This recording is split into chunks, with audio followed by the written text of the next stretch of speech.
गुरुर्ब्रह्मा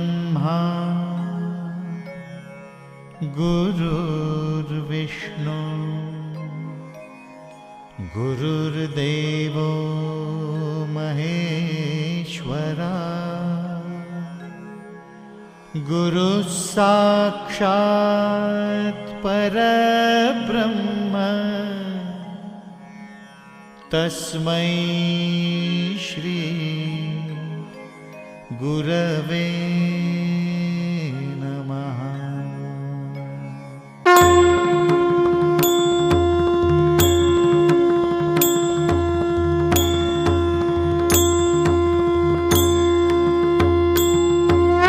Digambara Digambara Shripad Vallabh Digambara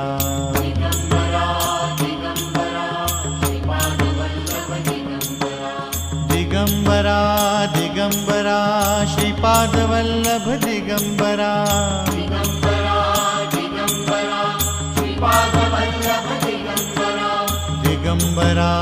Digambara Shripad Vallabh Digambara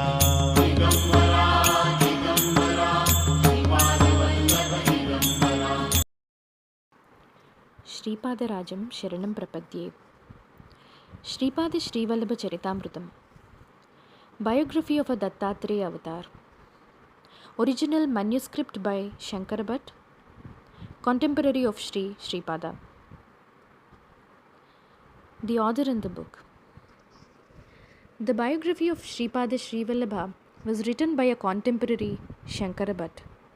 While introducing the topic of the book, the events around the first incarnation of Lord Dattatreya in Kali Yuga, the present Dark Age, he presents himself as coming from Karnataka, a state in southwestern region of India.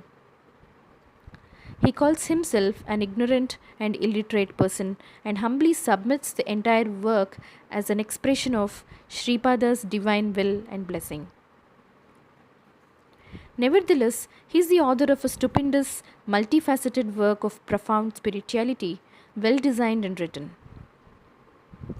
Throughout the book, he maintains the stance of a reporter who endeavors to objectively describe what he witnesses and hears. He tries not to judge, but to record events and encounters. He notes down his own experiences as well as descriptions and teachings he hears from others. He is not writing from the perspective of an uninvolved observer, but rather allows us to participate in his inner processes, his questions and his doubts, his crises and tribulations, his awe and astonishment. He was already on a pilgrimage before he begins writing of the book. From his remarks, we can infer that he had already walked at least 1,000 kilometers following a hint from Sri Krishna to see the deity of Sri Kanyaka Parameshwari in a temple at the southernmost point of India. Shankara Bhatt receives the call from her to visit her brother Sripada Srivallabha in Kurvapuram. The place is located on an island in the Krishna river at a distance of about 1200 kilometers. Shankara Bhatt has never heard of Sripada before, but without any doubt, he immediately starts his epic journey, totaling several thousand kilometers. It is the year 1336. Sripada has just disappeared from his birthplace in Pitikapuram, and at a time he took a tour to Himalayas and Kashi. Shankara Bhatt is travelling by foot, sometimes by bullock carts or horse chariots, without luggage and money, not knowing how to reach the goal. He is living on alms and hospitality. He is sleeping at the places he comes along, experiencing hunger and life-threatening situations. He is walking alone or with co-travelers. He meets saints, frauds and robbers, farmers and merchants, kings, housewives and prostitutes.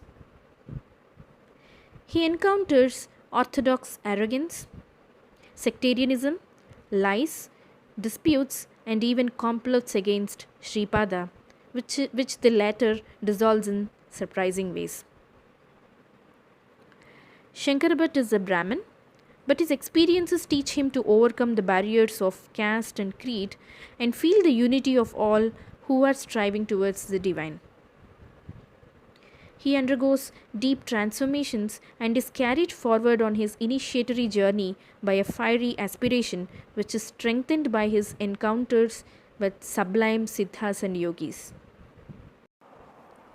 He interrogates them about profound spiritual topics and above all about their experiences with the divine, with Sripada Srivallabha.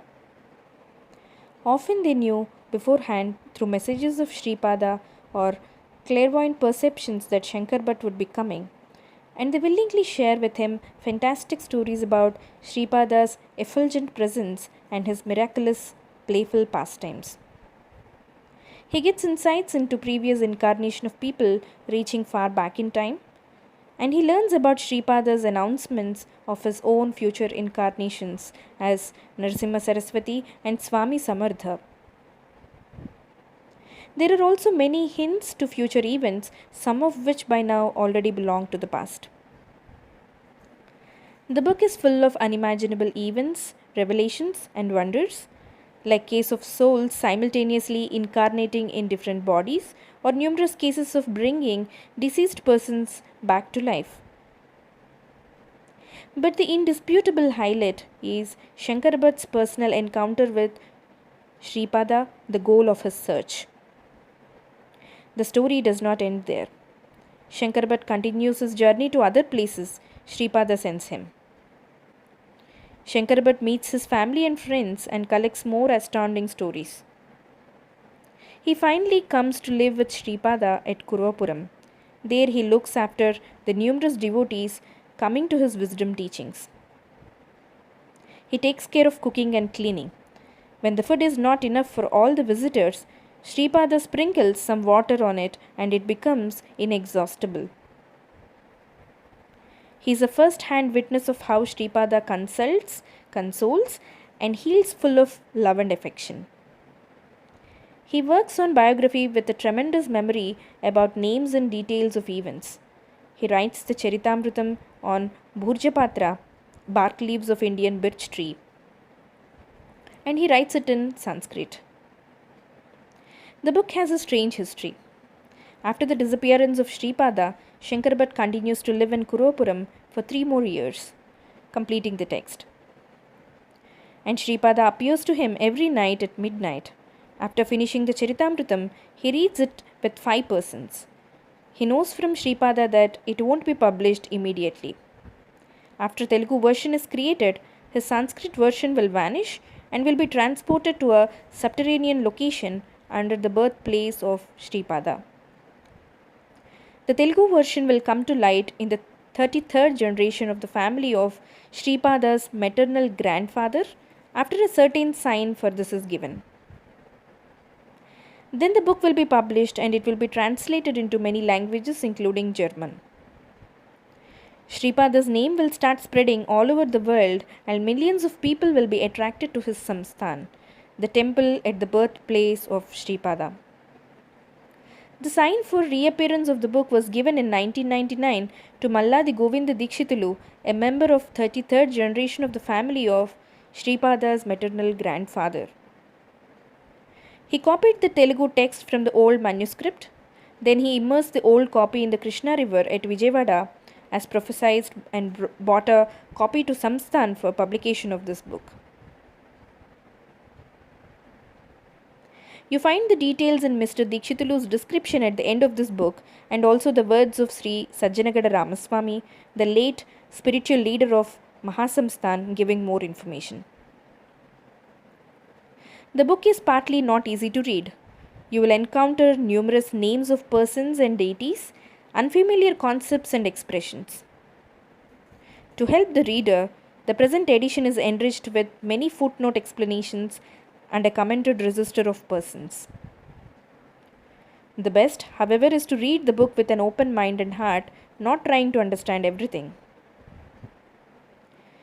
We would like to express our gratitude to the following persons and situations. To the late Mr. Malladi Govinda Dikshitulu for bringing the Sripada Srivallabha Charitamrutam to light. Mrs. Lakshmi Nagasetu, who brought the book to our attention and established the contact with the Samsthan, to Sri Sajanagada Ramaswamy and the President of Mahasamsthan Pitapuram for giving the translation and publishing rights.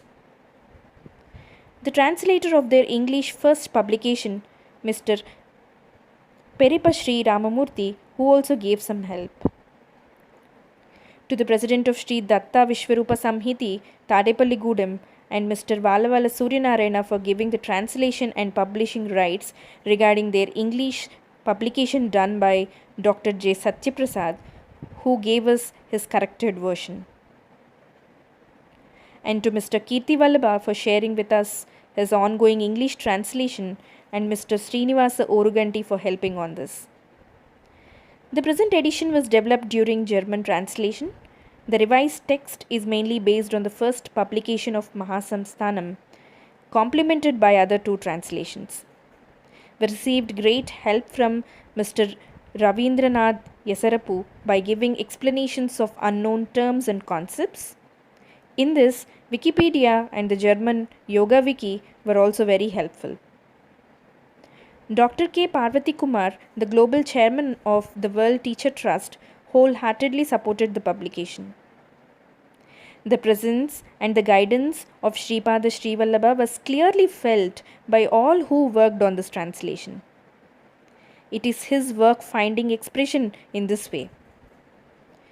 To him belongs our deepest gratitude. May he continue to direct the book to the hearts of the readers. Srirastu Subhamastu Avignamastu. Sripadarajam Sharanam Prapadye.